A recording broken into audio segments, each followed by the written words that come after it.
ನಿನ್ನ ಹತ್ತಿರ ಇದ್ದಾಗಲೂ ನೀನು ದೂರವಾಗಿದ್ದೆ. ಮಳೆ ಸುರಿಯುತ್ತಿತ್ತು.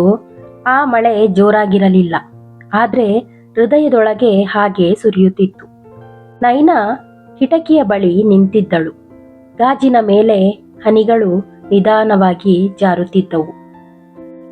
ಅವಳ ಕಣ್ಣುಗಳು ಹಾಗೆ. ಹಿಂದಿನಿಂದ ಅವನ ಉಸಿರಿನ ಸ್ಪರ್ಶ. ಆದಿತ್ಯ.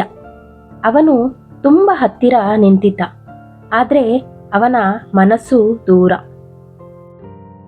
ಚಳಿಯಾಗುತ್ತೆ ಅಂತ ಅವನು ಹೇಳಿದ. ಅವನ ಧ್ವನಿಯಲ್ಲಿ ಕಾಳಜಿ ಇತ್ತು, ಪ್ರೀತಿ ಇರಲಿಲ್ಲ. ನೈನಾ ತಿರುಗಲಿಲ್ಲ.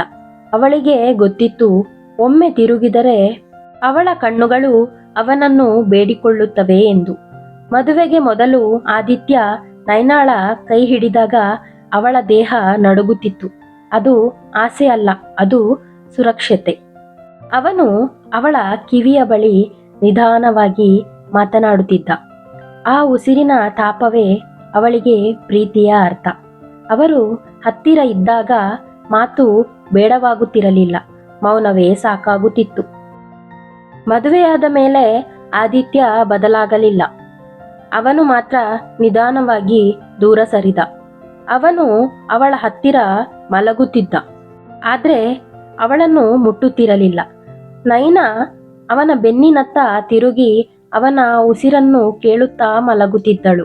ಅವನ ತಲೆ ಸ್ವಲ್ಪ ತಿರುಗಿದರೂ ಅವಳ ಹೃದಯ ಬಡಿತ ಜೋರಾಗುತ್ತಿತ್ತು, ಆದರೆ ಅವನು ಎಂದೂ ತಿರುಗಲಿಲ್ಲ. ಒಂದು ರಾತ್ರಿ ಕರೆಂಟ್ ಹೋಗಿತ್ತು. ಕತ್ತಲೆ. ನೈನಾ ಅವನ ಕೈ ಹುಡುಕಿದಳು. ಅವನ ಬೆರಳುಗಳಿಗೆ ತನ್ನ ಬೆರಳುಗಳನ್ನು ಜೋಡಿಸಿದಳು. ಆದಿತ್ಯ ಕೈ ಹಿಂಪಡೆದ. ನನಗೆ ನಿದ್ದೆ ಬರ್ತಿಲ್ಲ ಅಂತ ಹೇಳಿದ. ಆ ಕ್ಷಣ ನೈನಾ ಮೌನಿಯಾದಳು. ಅವಳು ಅವನ ಹತ್ತಿರ ಇದ್ದಳು, ಆದರೆ ಅವಳ ದೇಹವು ಅವನಿಗೆ ಬೇಡದಂತಾಗಿತ್ತು. ನೈನಾ ಜಗಳ ಮಾಡಲಿಲ್ಲ. ಅವಳು ಕೇಳಲಿಲ್ಲ, ನನ್ನ ಮೇಲೆ ಪ್ರೀತಿ ಇದೆಯಾ? ಅವಳು ಕೇಳಿದ್ದು ಒಂದೇ, ನಾನು ಇನ್ನೂ ನಿನ್ನವಳೇ ಅಲ್ಲವಾ? ಆದಿತ್ಯ ಉತ್ತರ ಕೊಡಲಿಲ್ಲ, ಮೌನವಾಗಿದ್ದ. ಅದೇ ಉತ್ತರ. ಒಂದು ದಿನ ಆದಿತ್ಯ ಅವಳ ಹತ್ತಿರ ಬಂದು ಕುಳಿತ. ಬಹಳ ದಿನಗಳ ನಂತರ ಅವನು ಅವಳ ತಲೆಗೆ ಕೈ ಹಾಕಿದ. ಅವಳ ಕೂದಲಲ್ಲಿ ಬೆರಳು ಓಡಿಸಿದ. ನೈನಾ ಕಣ್ಣು ಮುಚ್ಚಿಕೊಂಡಳು. ಆ ಸ್ಪರ್ಶ ಅವಳಿಗೆ ಬದುಕಿನಂತೆ ಅನಿಸಿತ್ತು. ಅವಳು ಅವನ ಎದೆಗೆ ತಲೆ ಇಟ್ಟಳು. ಅವನ ಹೃದಯದ ಬಡಿತ ಕೇಳಿತು, ಆದರೆ ಅದು ಅವಳಿಗಾಗಿ ಬಡಿಯುತ್ತಿರಲಿಲ್ಲ.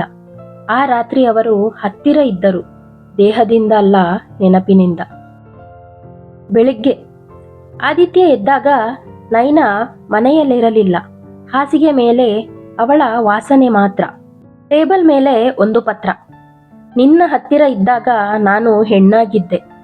ನೀನು ನನ್ನನ್ನು ಮುಟ್ಟಿದಾಗ ನಾನು ಜೀವಂತವಾಗಿದ್ದೆ.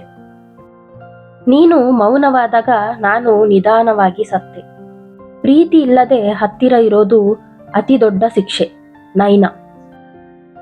ಆದಿತ್ಯ ಹಾಸಿಗೆಯಲ್ಲಿ ಕುಳಿತ. ಅವಳ ಜಾಗ ಖಾಲಿ, ಆದರೆ ಅವಳ ತಾಪ ಇನ್ನೂ ಉಳಿದಿತ್ತು. ಅವನು ತಡವಾಗಿ ಅರ್ಥ ಮಾಡಿಕೊಂಡ. ಕೆಲವೊಮ್ಮೆ ದೇಹ ದೂರವಾಗಲ್ಲ, ಹೃದಯ ದೂರವಾದಾಗಲೇ ಪ್ರೀತಿ ಸಾಯುತ್ತದೆ. ಅವಳು ಅವನ ಹತ್ತಿರ ಇದ್ದಳು, ಆದರೆ ಅವನ ಪ್ರೀತಿಯಲ್ಲಿ ಇರಲಿಲ್ಲ. ಈ ಕತೆ ನಿಮಗೆ ಇಷ್ಟವಾಗಿದ್ದಲ್ಲಿ ನಿಮ್ಮ ಅನಿಸಿಕೆ ಅಭಿಪ್ರಾಯಗಳನ್ನು ಕಮೆಂಟ್ ಸೆಕ್ಷನಲ್ಲಿ ಕಮೆಂಟ್ ಮಾಡಿ, ಮತ್ತು ಇಷ್ಟವಾಗಿದ್ದಲ್ಲಿ ಪೇಜನ್ನು ಫಾಲೋ ಮಾಡೋದನ್ನು ಮರಿಬೇಡಿ.